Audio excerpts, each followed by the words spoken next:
Mental Health Awareness Show, where we have open conversations with the youth about mental health. I'm your host, Katinda Ndola, and today we have three amazing panelists.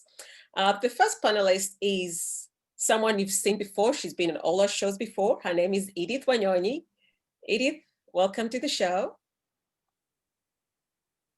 And then we have our second panelist is Edwin Kibe-Gitau. Edwin is a certified addictions psychologist in Kenya, a consultant on alcohol, drug, and substance abuse prevention, treatment, and rehabilitation of persons with substance use disorders. Hello and welcome to the show, Kibe. Thank you, Katinda. And our third panelist is Dr. R. Kalai Arasan. He's a youth ambassador in the United Nations International Youth Society and Sustainable Development Goals. He's a Goodwill Ambassador in Padilla Talk, Indonesia. Hello and welcome to the show, Kalai Arasan. Thank you, ma'am. Thank you. Now, in today's conversation, we'll be educating, sharing, and talking about addiction and mental health. So before we begin, how are we feeling today? I know it's daytime, your time. How are we feeling today and what inspires you? Edwin, you can go first. Wow, thank you very much, Katinda. First and foremost is to welcome everybody on board for this great session. You asked how I feel today. I think I feel a very blessed person, knowing that I am doing something. We're going to discuss issues that are really affecting our society, issues that are in our families, issues that are in our workplaces, and they are affecting, actually, it's a cross-cutting issue that is affecting the entire, not only the youth, but all humanity. It's a global problem. And I feel good when we create awareness, when we come up and agree that we really have a problem that needs to be addressed. And most importantly, what I am witnessing now is that we are intercontinental. Katinda is in Australia, Professor Judy is in Australia, we have Dr. Kalaira-san in India, we have myself who is in Africa, and believe you me, we are making an impact. I believe the Global Youth Mental Health Awareness Program is really serving the purpose. And congratulations to the brains behind the awareness program. Thank you, Katinda. Thank you. So Edith, how are you feeling today and what inspires you?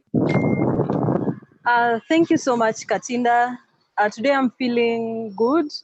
I've been having a problem looking for a location because the place where I was, there's so much noise. But I'm glad that I found a place. And thank you so much for this chance once again. It's always a pleasure being here. Thank you so much. I can see Edwin, and I'm so glad to be with someone from my country today. So it feels really good. Thank you to all the panelists and to Professor Jude for this opportunity. Yeah, it's always a pleasure being here every Thursday and just trying to create awareness on matters concerning mental health. So thank you so much. Yeah. Thank you. And Dr. Kalai Arasan, how are you feeling today and what inspires you? Yes, ma'am. Thank you.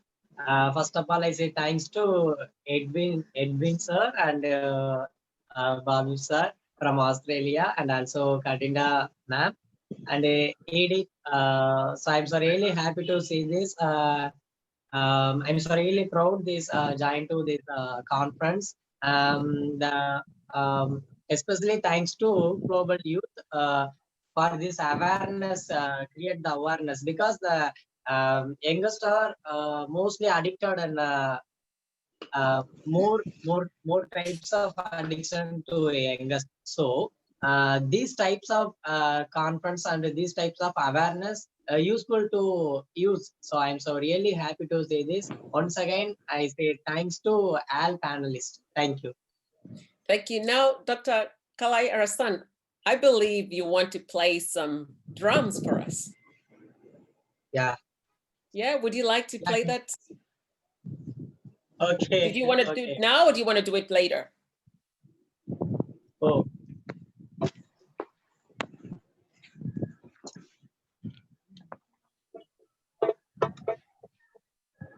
This instrument's name Parai from Indian culture. So this Parai used to awareness program and more functions. So now these instruments are playing our global youth awareness. For example, street play. Okay, thank you. So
Thank you.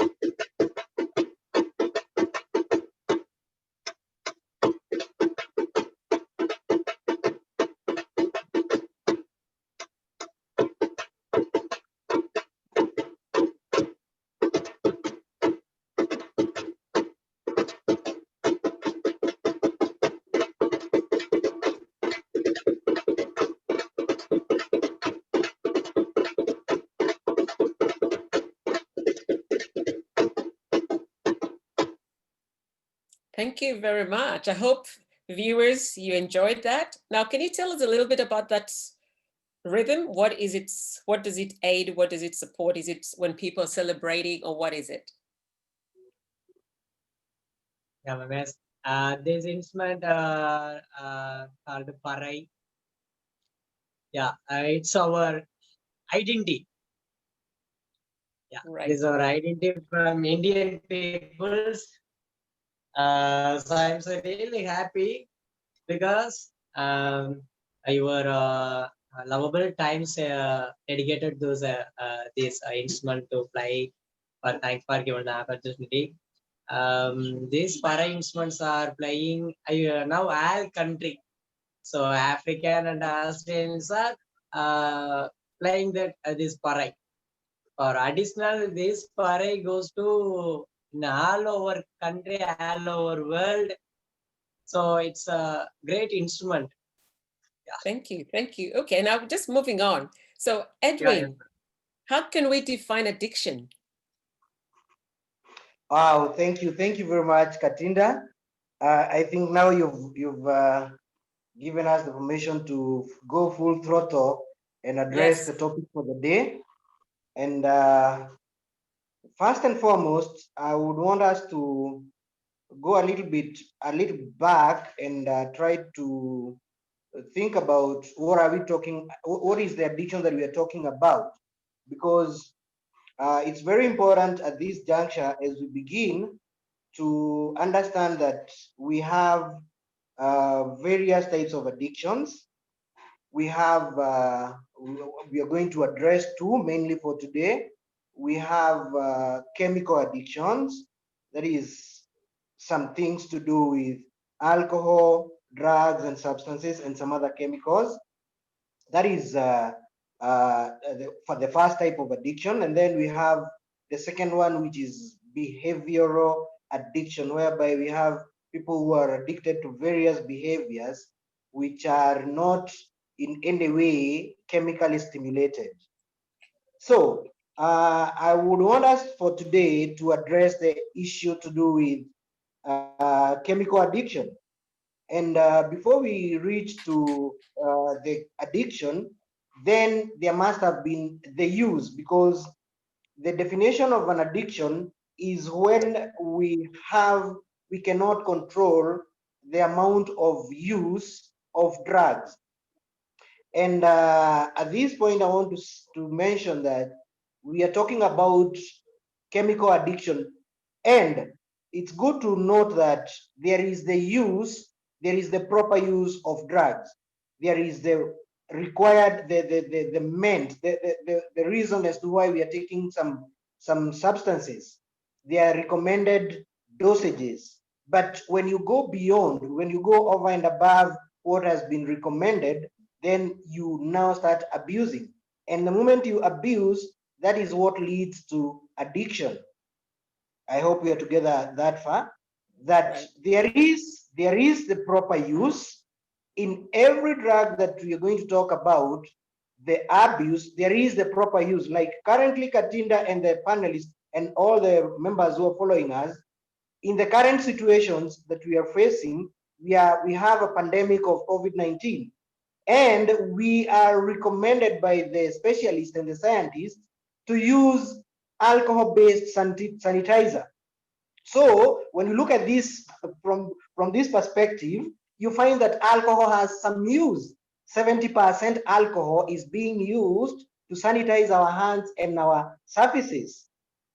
But on the other hand, alcohol it's the same alcohol that is being used for consumption.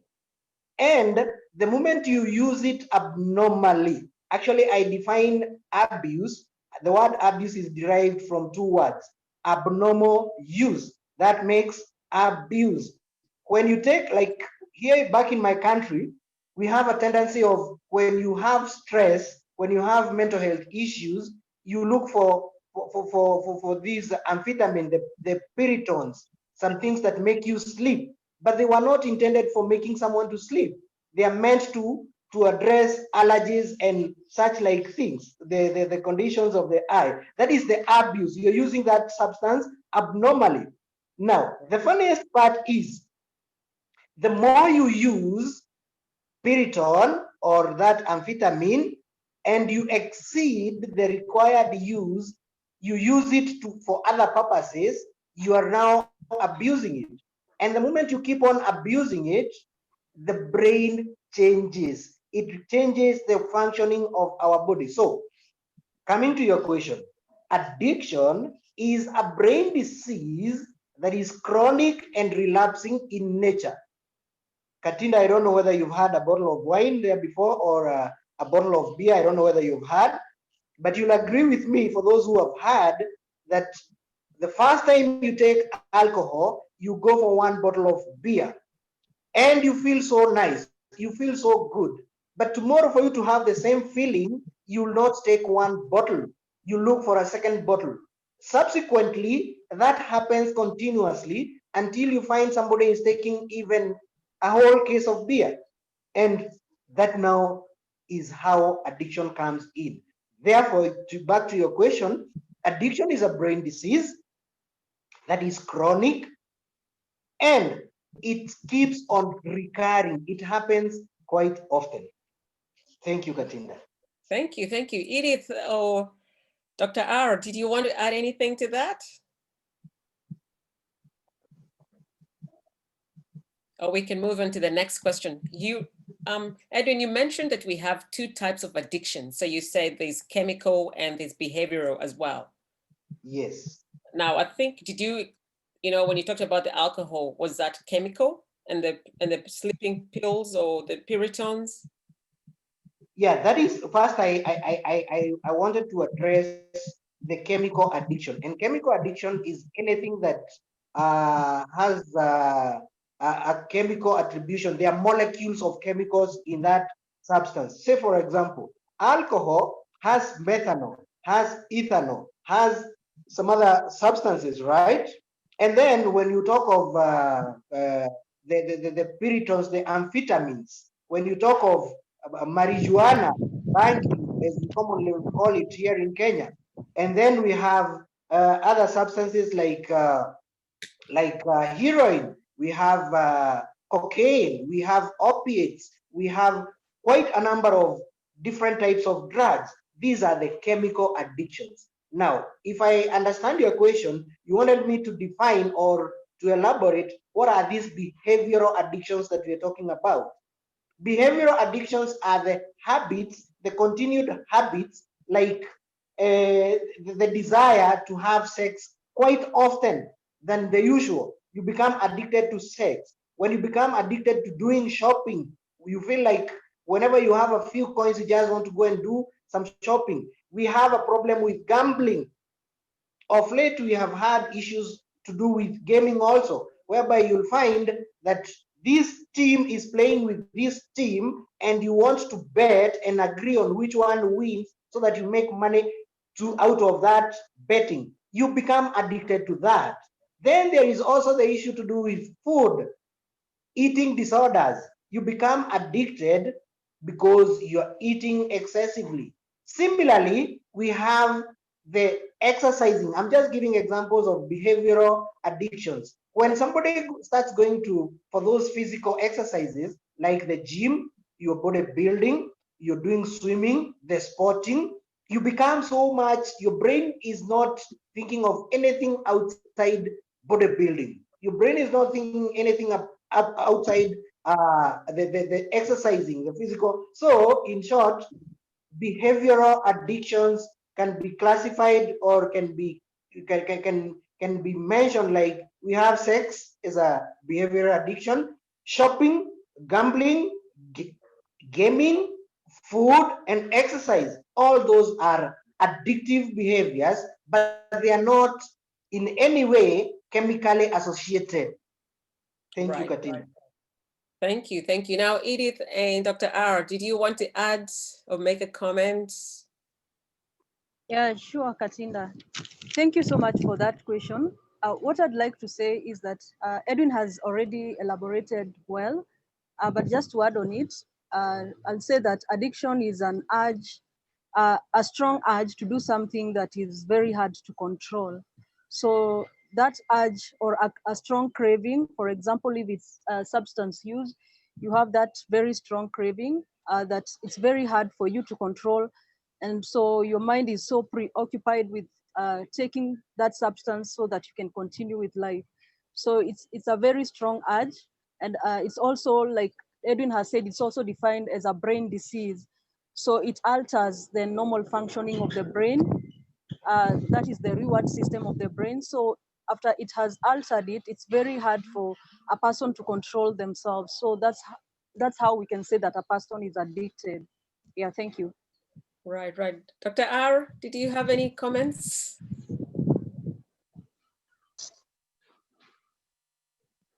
Okay. Now, what are some signs of addiction?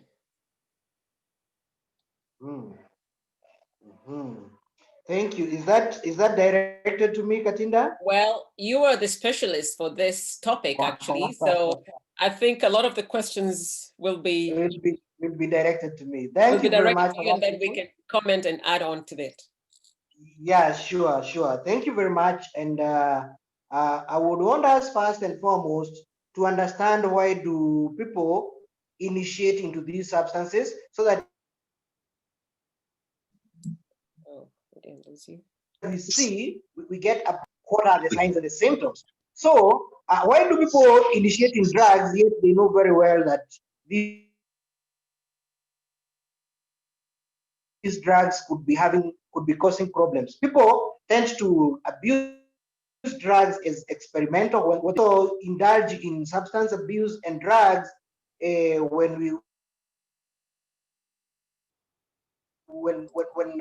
are moving out with the peer pressure, the peer attitude, the people you work with, the people who are your classmates, the people who you work with, your workmates, and what have you. So these are the things that make someone to initiate to start using substances. When you have stress, when you have problems, when you have mental health issues, then you look for substances and you look for drugs, you look for chemicals to run away. Actually, I say that you're running away from a problem, because the moment you take alcohol because you have issues, then you are doubling the problems. You didn't have the issue with alcohol, and the original problem is still existing. So you have two problems. So to run away from something, that is something that could be stressing. Some people abuse or use drugs initially for a purpose. There is something that Edith mentioned about when you're using a substance to you use it as an instrument. You're using it to help you. Like now, if I don't have courage to talk in the presence of this conference, this meeting that we are having, I'll look for marijuana. I'll look for something to psych me up so that I can have courage to come and address you guys. So I'm using it as an instrument. It's helping me to gain courage, to gain confidence to talk in the presence of people. That is the other reason as to why people use drugs. The other reason is to have fun. When you're just out there with your friends, Katinda, Edith, and Dr. Kalaira-san, you want to have pleasurable moments, you ask for a tot, a double shot, or you ask for a glass of wine, something, making it something social for having fun.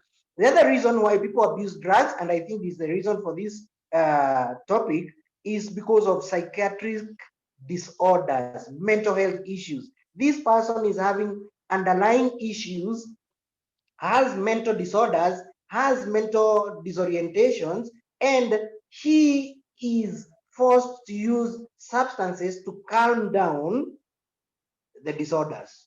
Then those are the reasons as to why. Now, back to your question. You asked me what are some of the signs and symptoms of somebody who is having substance use problems. And I would start with mentioning and saying that when you realize somebody who was a performer has reduced in performance, somebody who was productive becomes unproductive, or rather, somebody is unable to fulfill major obligations of his or her duties. When you start seeing a decline in performance, when you start seeing that so-and-so was submitting his work in good time, but now he's being delayed. He has to be followed. He has to be supervised. That is first indicator.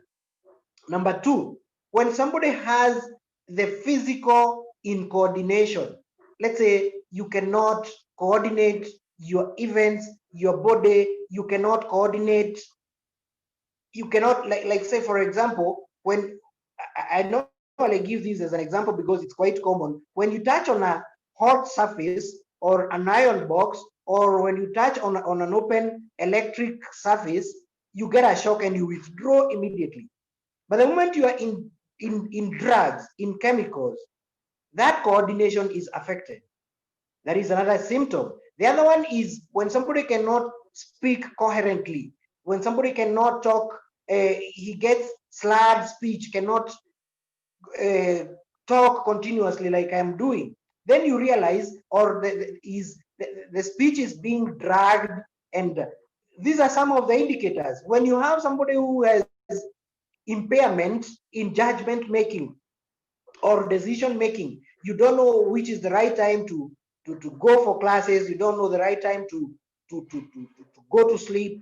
That is, and also the issue to do with sleep disorders. If you find somebody, your partner, for those who are married and for those who are in a relationship, when you find somebody is having sleep disorders, is calling you in the middle of the night, then that is something that you should be worried about, because that could be a sign. When somebody becomes irritable by so basic things, he gets angry so easily, he becomes so bitter or out of nothing, some things that don't make sense to you, but they are now making the headlines. Sorry to say these are some of the issues that we should look at. These are some of the indicators that tell us that something is not going on normally. But over and above that, and this is especially to our youth and to the parents who are on board and the entire world, to know that when you start seeing your children or the youth getting or having or being in a possession of drugs related paraphernalia, like you want to put on a wristband that has weed or marijuana labeling or association, something to associate with marijuana, then that possession of drug related paraphernalia, you just want to see music where people are smoking marijuana, you just get entertained by it. All right, then there is also the possession of drug, or there is enough evidence to prove that this guy is having drugs. Identification with drug culture, and also the dramatic changes in performance and behavior, changes in behavior. These are some of the key things that we look into for us to call you somebody who is in problems with alcohol and drugs. Today we agreed we are talking about alcohol and drugs, chemical addiction. Then there maybe later on we will talk about behavioral addictions. Thank you, and back to you, Katina.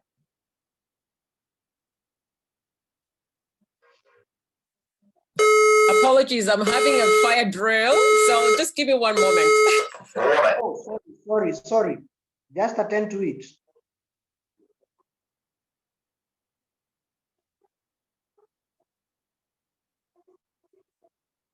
And make sure you're safe.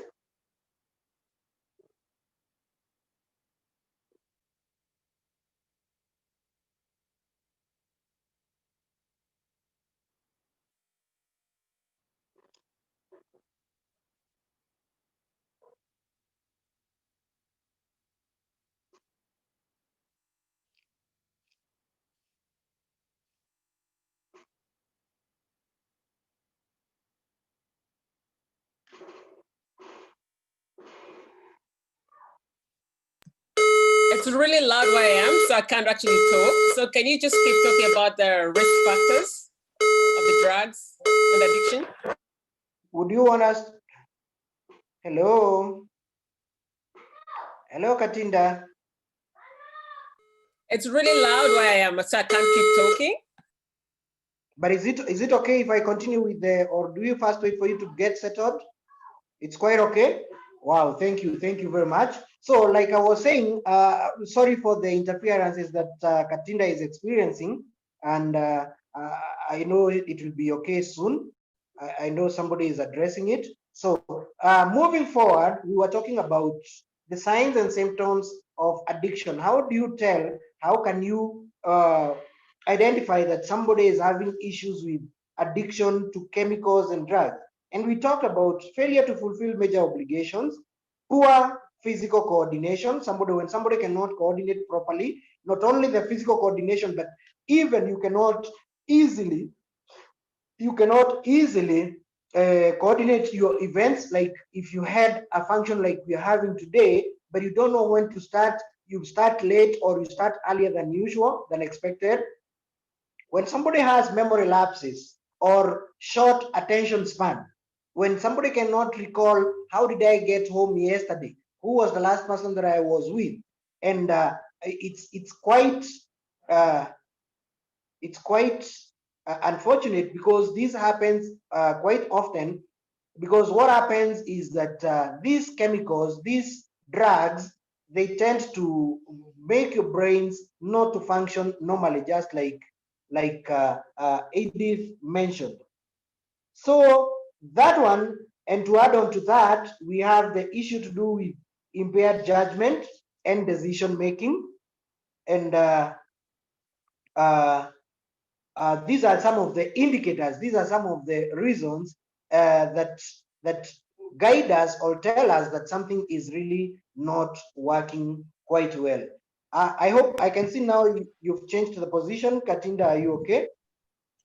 Okay, Edwin, thank you so much for elaborating so well for us. Let me pick it up from Katinda because of the trouble that she's experiencing. Oh yes. Yeah. So we were talking about some of the signs, and you elaborated so well. And maybe just to add on that, we have when someone is having can't control the intake of the drug.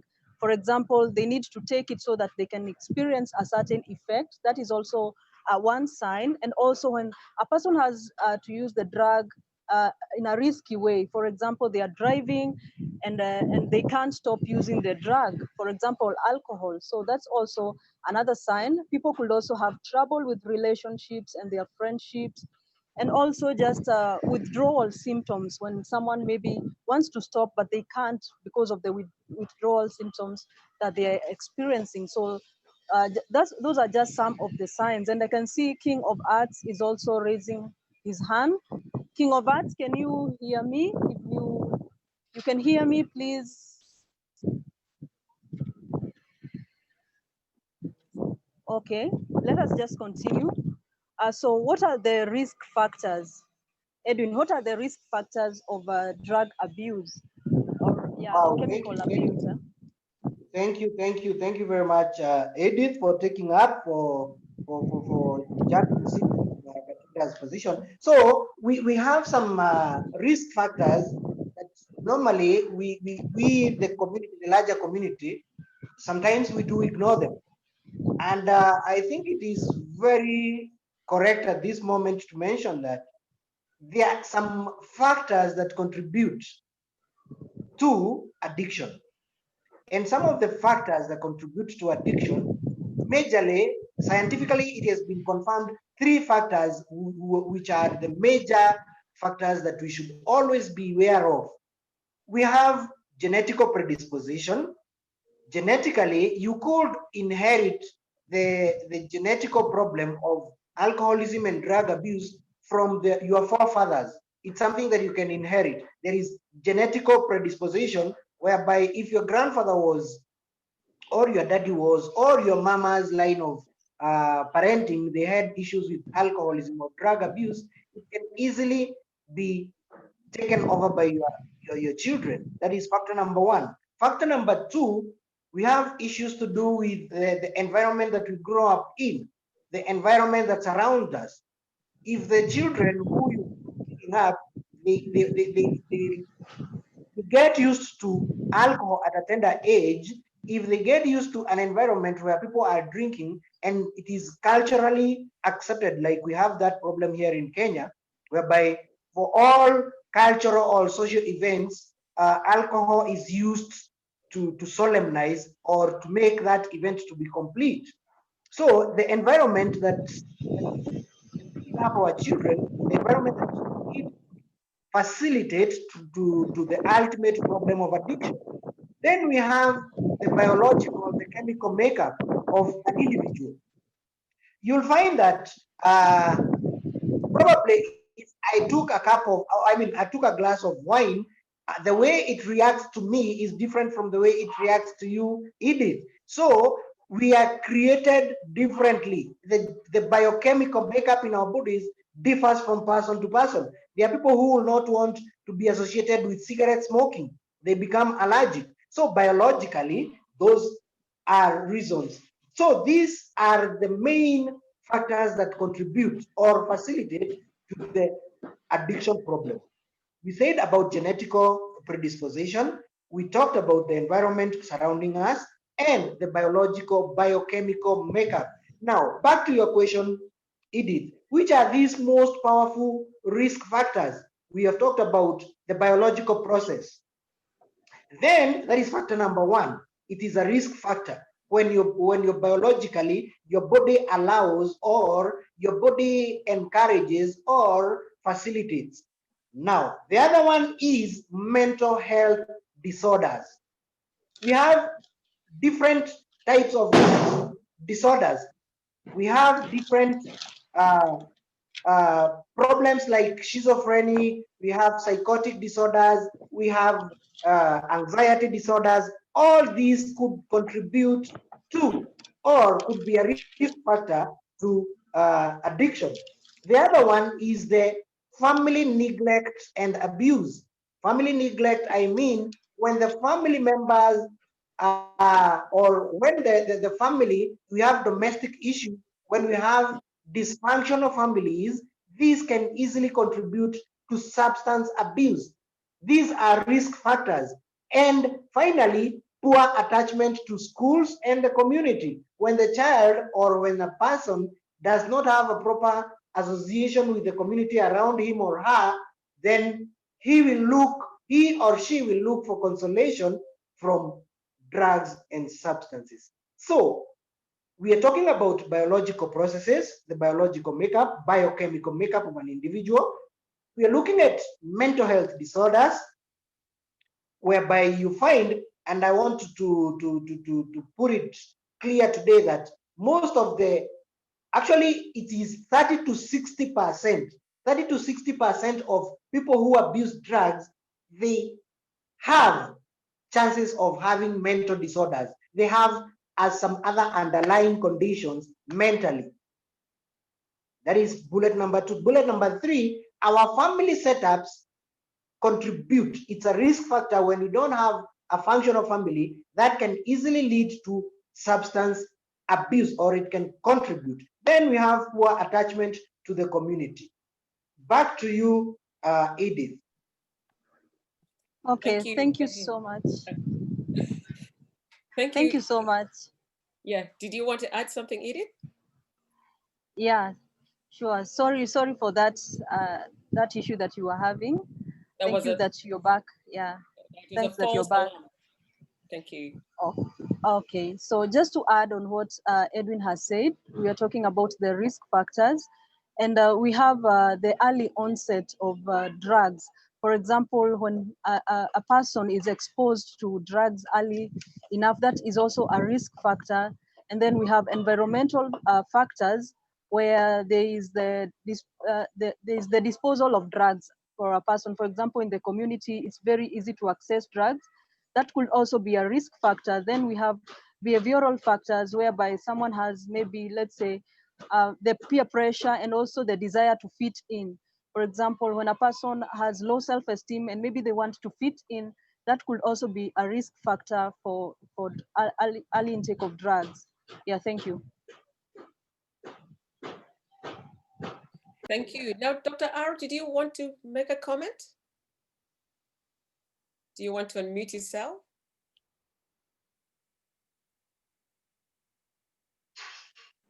Yeah. First, my side, what is the addiction? So it's my question. What is the addiction? Addiction is a complex disease, but nearly a century of scientific study has helped researchers come to a deeper understanding about how it works. Most people think of substance use when they hear about children, but that's not the only type of addictions. The addictions can be divided into two types of addictions. One of the chemical addiction, and another one is behavioral addiction.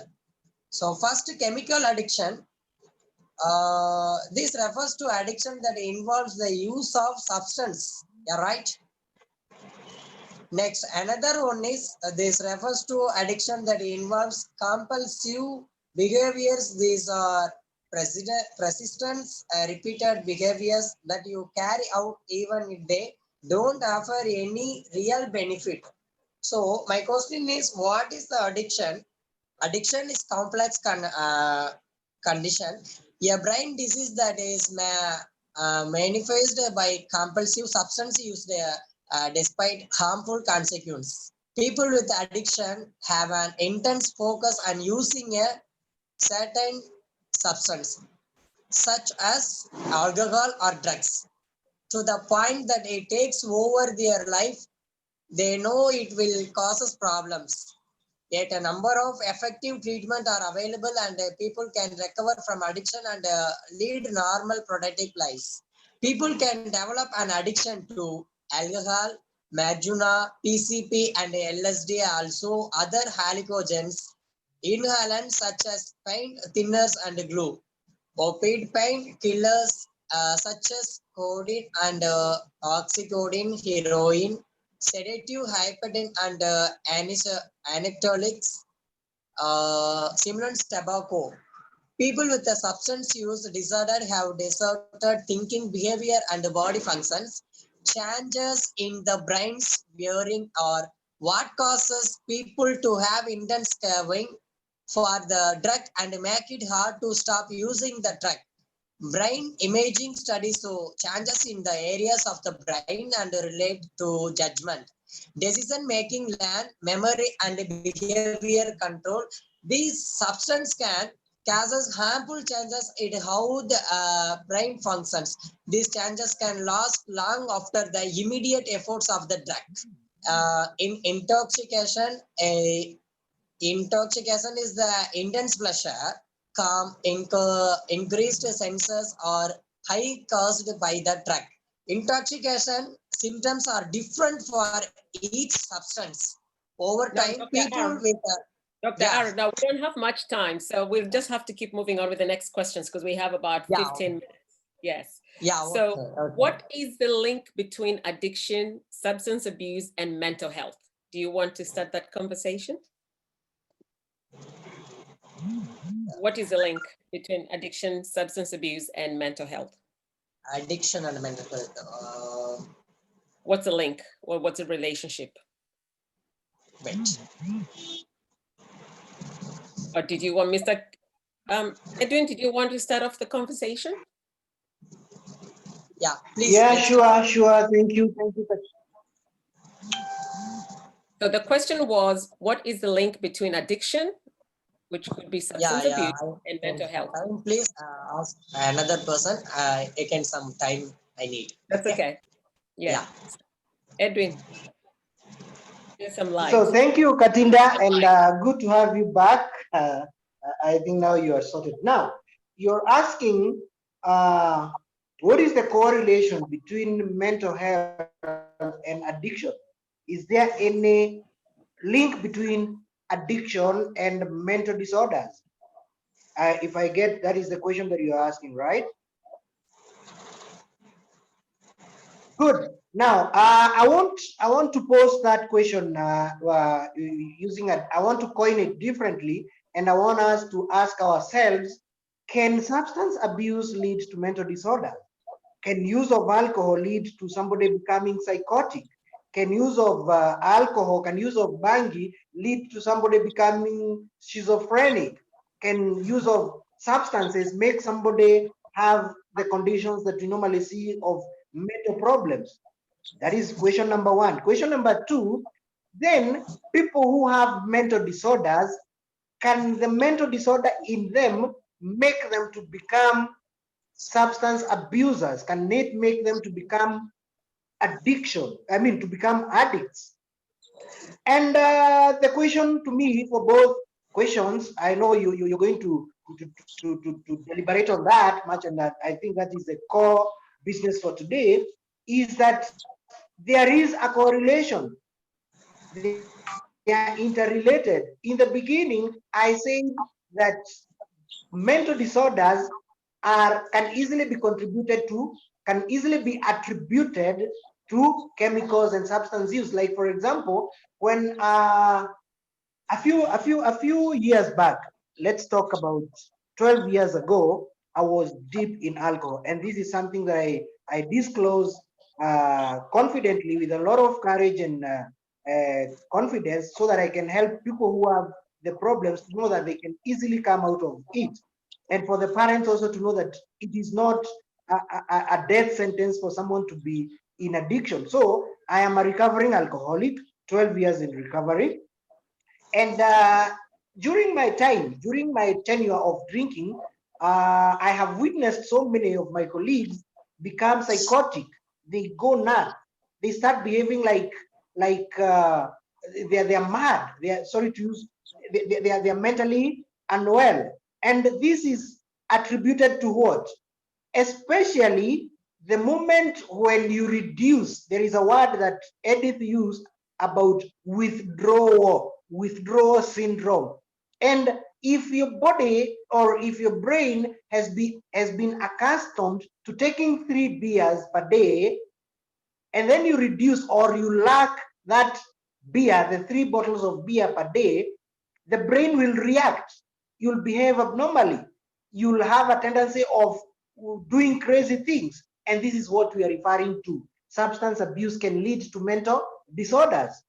On the other hand, if somebody was not abusing substances or chemicals or drugs, he had a mental problem, somebody who is schizophrenic, somebody who is psychotic, you'll find them, they'll start chewing or using tobacco or using alcohol, just a way of calming the brains.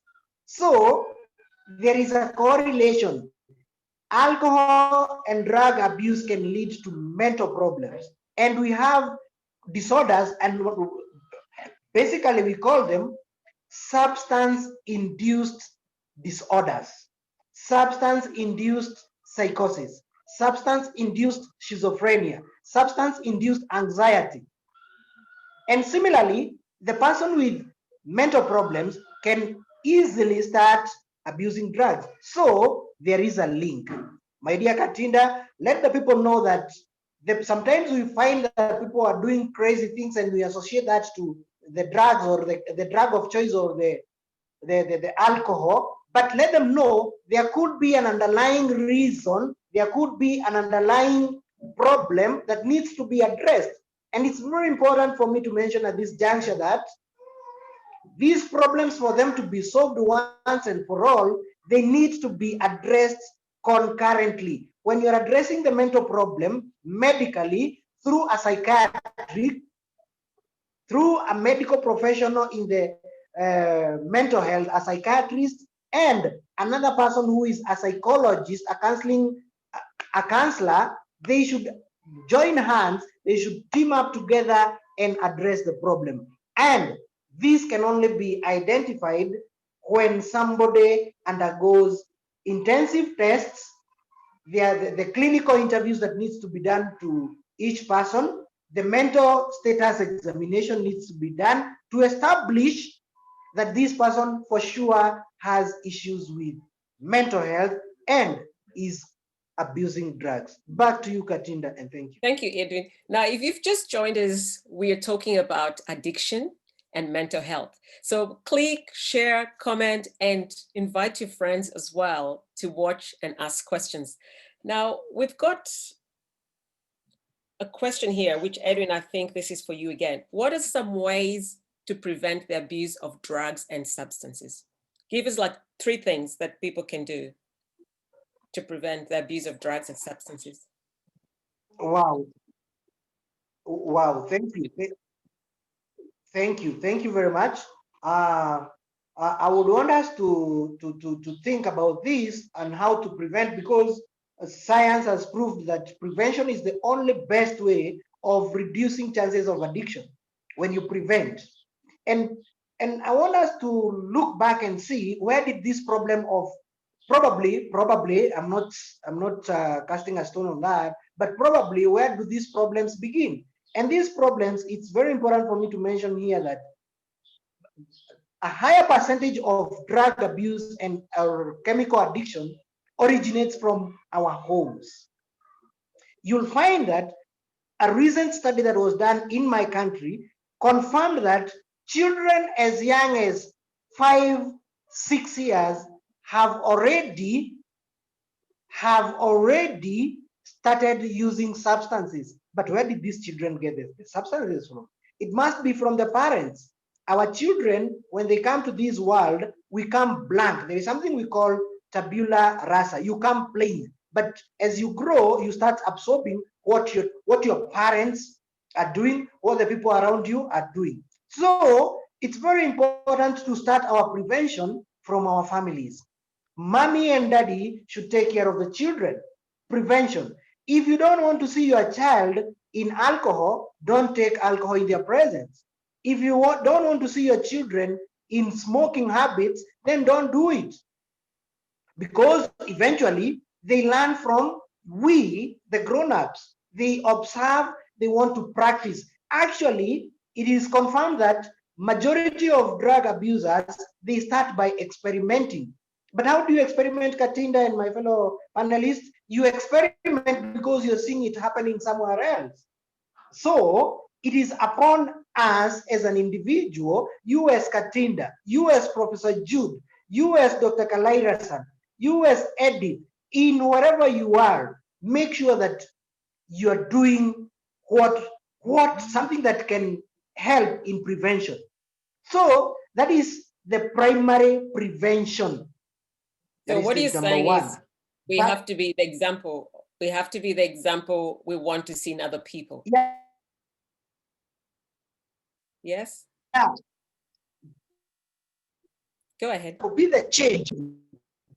So then the next prevention stage is the secondary prevention, whereby the secondary is whereby you find somebody who has already surpassed the first stage.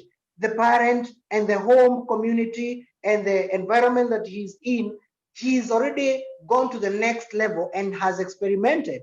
So what do we do with this person? Do we castigate them? Do we stigmatize them? No. What you're supposed to do instead, sorry for that, what you're supposed to do instead is to embrace and acknowledge that we are dealing with a societal problem. We are having a disease called addiction, and it can only be solved by we, the community. It is a family problem. It is a community problem, because the moment you allow someone to fall into addiction, the insecurity levels around you will rise. There will be so many risks around you. There will be the performance, the academic performance of that community will go down. The employment levels will go down. The economy will be affected greatly, because this person eventually becomes a liability. So it is for each one of us at the secondary level to take up the initiative, to take up the role of handling people who are already in problems with alcoholism and drug abuse. Let's treat them as human beings. Let them know that addiction is a disease, scientific disease, which has symptoms, which has treatment, which can be managed. And the moment we bring them, we embrace that addiction is a disease, we are preventing, even we are teaching the people around that if you indulge in substances abuse, if you indulge in chemical abuse, you are likely to become sick of that. So, finally, yeah. Sorry, yes, go ahead. No, go ahead. I was just going to interrupt you. If someone needs help with addiction, what should they do? because I know you're talking about all these things, and some of the things are in correlation with the questions. So if, let's say, someone is watching this video today and they're going, Edwin is talking about me, or everything you're saying is about them, what should they do? What they should do, the very first thing that I want to mention this moment is that in most cases, people who are having problems with addiction, in most cases, they are in denial. They don't want to accept they have a problem. So first and foremost, the people around you, the people who are surrounding you, they should be the one who should come up and tell you, hey brother, hey sister, I think something is not going on right. And how will you tell this? By the indicators that we mentioned earlier on. We mentioned of quite a number of indicators that something is not going right. When you realize that your loved one is having problems, when you see the indicators that we addressed there before, it is very important for you to look for professional help. Don't go it your way. Don't look for, because we are there. In every community in Australia, in India, all parts of the world, we have psychologists, we have counselors, but look for the people who are certified, people who are accredited, people who are, don't just go to anybody, but look at their bio or their CV. Find out, get the right person who can assist you in helping your loved one. Right. Just before we do the last question, anyone else has anything to add into that? Before we do the last question?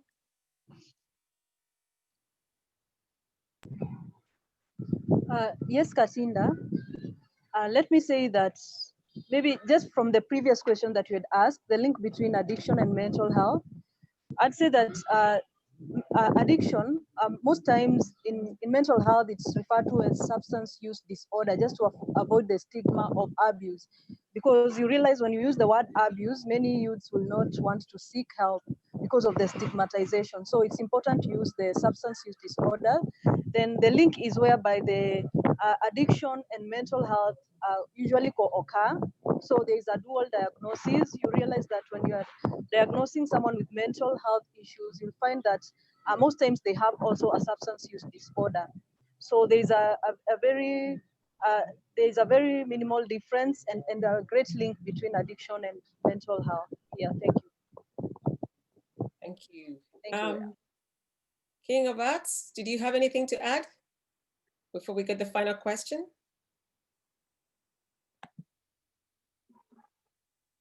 Okay.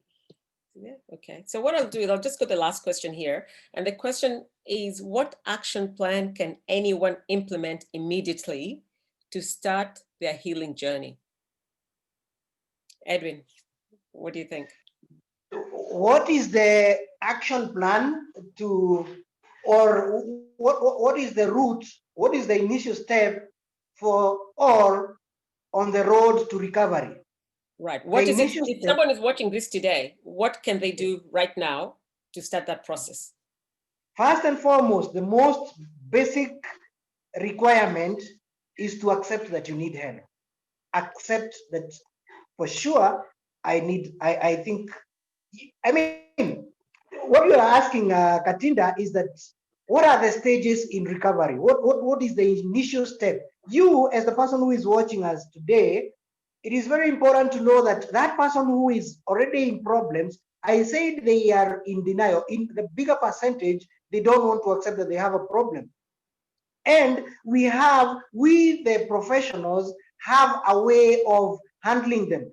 When this person is having some resistance, there is a way, there is a training that we undergo to roll with resistance. When you bring me in the client, I will roll with this person up and until he agrees that he needs some help.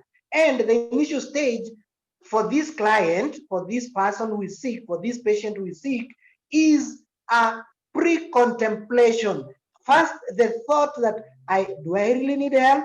First, you have to trigger that thought in him, that he starts asking himself or herself, let him or her pre-contemplate, could it be true that I have a problem? Then you move to the next stage, let that person contemplate looking for help. Let that person contemplate attending your sessions so that you can address the issue. Then from there, then you do the actual. First is pre-contemplation, then contemplation, where the client now agrees that there is a problem. Then the treatment begins. And so the first step for the sick person is to come out of denial, accept that, so that you can allow treatment to flow in. Thank you, Katinda. Edith, did you want to add anything to that? Yeah, sure. So yeah, another step that one can do is to seek support, because you cannot go through addiction alone. You cannot go through the recovery alone. So it's very important to seek support from professionals, as Edwin had said earlier. So seek support. We also have rehabilitation and medication, which is also offered by professionals. So just the support system, whereby you can also be with other people who are struggling with the same. We are struggling with recovery. So there's usually the program where they refer to as the Alcoholic Anonymous. So people, you will feel that you're not alone. So it's easier to recover when you are with a group of people than when you are alone. So seeking support is very, very important. Thank you. And before we conclude, I know there's so many ways to protect. I always like to ask our guests this question. There's so many ways to protect and manage your mental health and well-being. What is the one thing you do for yourself on a daily basis to check in with your mental health? Edith. Yeah, personally, what I do, and I always say this, is meditation. Yeah, meditation works always for me. And also just being with friends, like connection. Some things you cannot just go through them alone. So it's very important to have that connection and social support. And also just find something that interests you, like your hobbies. For example, me, I most of the times I like listening to music and reading articles. That just keeps me sane. Yeah, thank you. Thank you. What about you, Edwin? Thank you, Katinda. How do I manage or how do I ensure that I'm on the right track mentally? I like sharing. I like I don't let to be overburdened by problems. I like sharing. I'm outgoing and outspoken. And most importantly, Katinda, if you wrong me, I'll let you know. I don't want to carry the burden on your behalf. I'll just put it right on you that, hey, today you didn't do the right thing for me. I like bringing it out. I share, just like I have shared. I had issues with alcoholism a few years ago.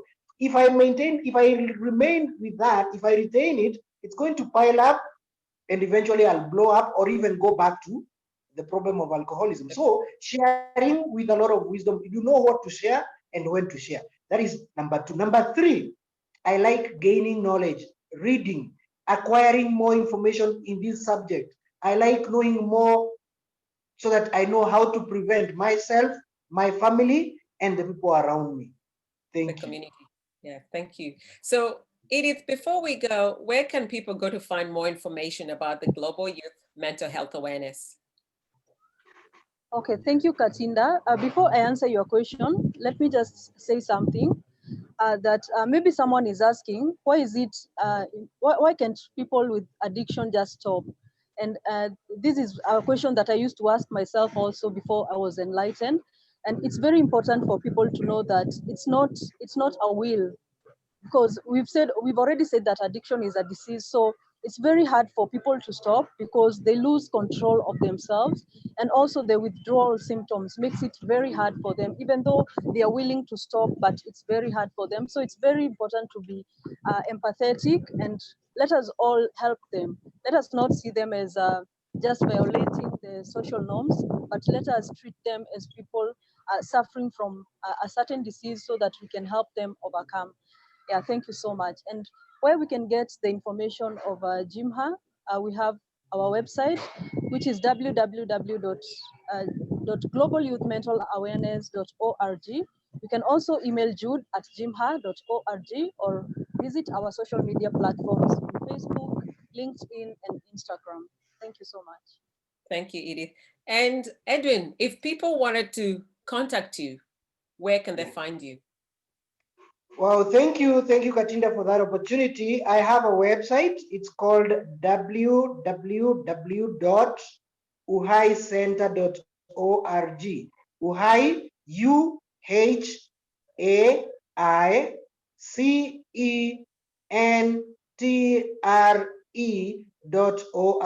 uhaicenter.org. Or else you can look at my profile. You can follow me on Facebook, Kibe Edwin Gitao, on Facebook, and also Kibe Edwin Gitao on LinkedIn. So Kibe Edwin Gitao, just search for Kibe Edwin Gitao and you'll get me. And I really appreciate people who come into my inbox and seek for knowledge, seek for more information in the subject. You'll always find me there. I will respond to your questions. Thank you, Katinda. Thank you, Edwin. And Edith, how about yourself? If people want to find you, where can they find you? They can find me on social media, Edith Wanyonyi, all my social media platforms, that's Facebook, LinkedIn, on YouTube, where I share matters concerning mental health. So they can also find me there. All my social media handles are Edith Wanyonyi, or they can also email me at edithwanyonyi@gmail.com. Yeah, thank you. Thank you very much. And that's all for today. Thank you, Edith. Thank you, Edwin, for sharing your insights on addiction and mental health. Thank you, viewers, for being fabulous and for watching the Global Youth Mental Health Awareness Show. If you have any questions, if you want to make any comment, please comment on our Facebook Live and we'll be able to respond to your questions. Until next week, Thursday, same time, 8 p.m. Australian time, 12 p.m. Kenyan time, and I'm not sure what time in India that was before. Until next time, take care.